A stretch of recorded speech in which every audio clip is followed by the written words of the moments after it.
sejam todos bem-vindos a mais uma leitura do nosso Alimento Diário. Estamos dando prosseguimento nesta quarta-feira, quarta semana, e a leitura de hoje é o rei Davi, Jerusalém e o cativeiro na Babilônia. O versículo de leitura de hoje, que nós devemos tomar como oração, está em 1 Reis, capítulo 8, versículo 17. A leitura de hoje ainda tem um gancho ainda das leituras anteriores, falando sobre a geração de Nimrod ter criado ídolos para substituir Deus. Ou seja, uma geração que declarou a independência de Deus. Eu creio que esse não é o nosso coração. Nós dependemos do Senhor todos os dias. Assim que acordamos, já clamamos a sua presença, invocando o seu nome, falando: ó Senhor Jesus. Se você ainda não experimentou, irmãos, amigos, o que nos acompanha aqui no canal, eu te encorajo a ter essa prática. Logo pela manhã, invocar o nome do Senhor, trazer a sua presença. Então, aqui nos mostra que Abraão gerou uma nação, gerou um povo que se tornou uma propriedade exclusiva de Deus, que é o povo de Israel. E por meio dessa nação, Deus levantou um rei segundo o seu coração. É o rei de Davi. E Deus livrou Davi de todos os seus inimigos ao derredor. E Davi passou a herdar um reino de paz. Não havia mais guerras, né? Davi herdou um reino de paz, foi livrado. Deus o livrou de todos os seus inimigos. Então Davi também ele teve um coração, um desejo de edificar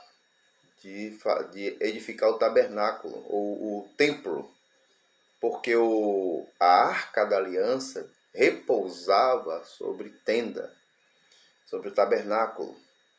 Então Davi teve esse desejo e sentimento, mas Deus não lhe permitiu edificar, mas falou que o seu filho Salomão edificaria o templo.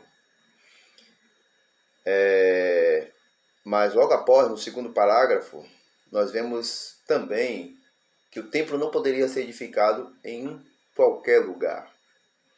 E o interessante é que Davi, ele percebeu qual seria o lugar dessa edificação.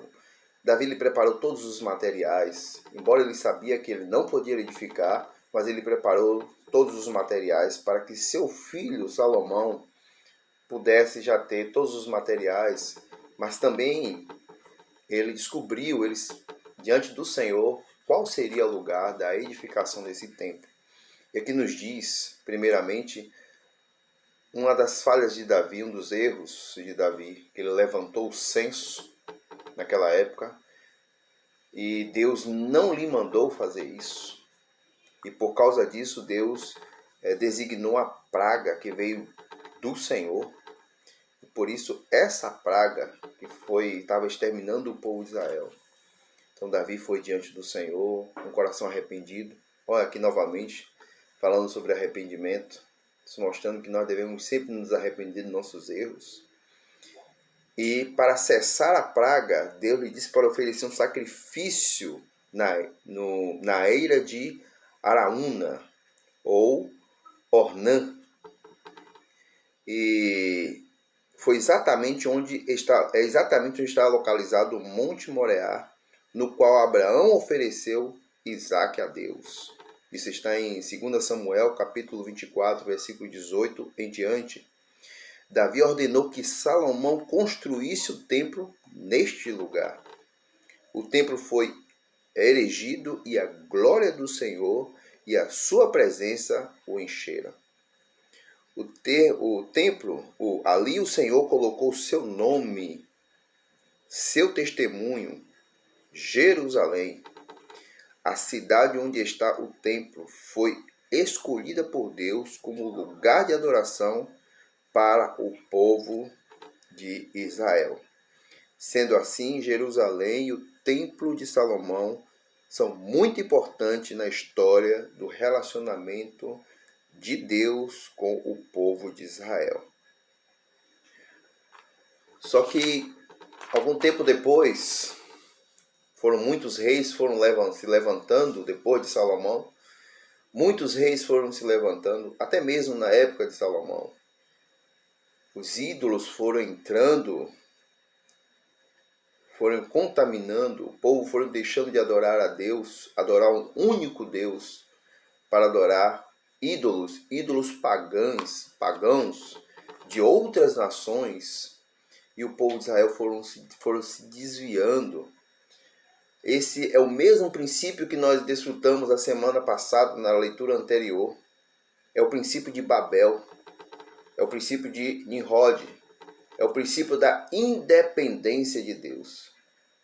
Toda vez que o homem se afasta de Deus e declara-se independente, isso é idolatria, ou seja, o homem está estabelecendo o mesmo princípio de Nimrod. É o princípio da idolatria, é o princípio da independência de Deus. Então, por que eu preciso de ídolos? Porque o ídolo vai fazer aquilo que eu desejo, aquilo que eu quero. Toda vez que o homem adota um ídolo na sua vida, longe de Deus, independente de Deus, é para atender uma necessidade, ou de casamento, ou de prosperidade, ou de chuva, ou de sol. Então isso é declarando a independência. Então o povo de Israel seguiu os costumes das nações. Ó Senhor, que o Senhor nos liberte disso, que o Senhor nos livre de servirmos ou de gerar uma vida independente de Deus. Irmãos, amigos, isso é um alerta para nós. Qual o princípio da Babilônia? Qual o princípio de Babel? Independência. Então Nimrod chamou o povo, dizendo que não precisava mais temer ao Senhor, não precisava mais servir ao Senhor, não precisava mais depender de Deus. Mas depois disso, criou deuses, idolatria, ídolos para adorar. Então, essa é a semente da Babilônia, que o povo de Israel, que tinha um único Deus, também começou a seguir.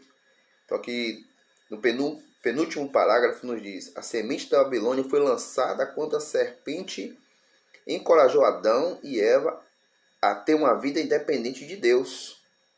Essa semente se consolidou na cidade de Babel, sob a liderança de Nimrod. Nabucodonosor derrotou o povo de Deus e o levou para o cativeiro, porque se havia tornado rebeldes e indiferentes à palavra dos profetas. Então esse é o fim de quem adota a idolatria. Isso aborrece o coração de Deus. Por causa disso, o povo de Israel foi levado cativo para a Babilônia. Toda vez que nós caímos na idolatria, ou seja, não só um ídolo físico, mas a idolatria em nosso coração, podemos cair no cativeiro da Babilônia. Que o Senhor nos guarde. Possamos adorar um único Deus. Perceber que esse Deus está em nós. Esse Deus é o nosso Senhor. Jesus é o nosso Senhor. Então não despreze, amado irmãos, amado amigo, a palavra da igreja. Não despreze a igreja. Não despreze essa palavra. Não despreze a palavra profética. Não despreze a palavra de Deus. Porque Deus deseja estabelecer o seu governo, dissipar todas as trevas, toda mentira, todo engano do nosso viver. Precisamos permanecer na simplicidade, com o coração contrito e humilde. Nunca nos orgulhar nem acharmos que somos capazes de fazer alguma coisa por nós mesmos. Leia 2 Coríntios, capítulo 3, versículos 5 e 6. Que o Senhor nunca nos permita seguir o caminho de Nimrod, da independência e da prepotência e da independência. Ó Senhor Jesus. Jesus é o nosso Senhor. Espero que essa leitura de hoje ela possa nos alertar, trazer a luz do Senhor. Ó Senhor Jesus. Posso orar por você? Senhor Jesus, Obrigado pela tua palavra. Obrigado, Senhor, por estar nos guardando todos os dias da idolatria, da mentira, do engano, da semente que foi plantada lá em Nimrod, que é a semente da independência de Deus. Senhor, todo vácuo, todo vazio que ainda é em nós, o Senhor possa preencher com a sua autoridade, com a tua vida. Queremos ser governados por ti. Queremos declarar nesta manhã que Jesus é o Senhor, que tu és o único Deus, Deus único e verdadeiro. Senhor, muito obrigado por essa manhã, muito obrigado por esse dia. Governe a nossa vida, governe as nossas decisões. Ó Senhor Jesus, Jesus é o Senhor.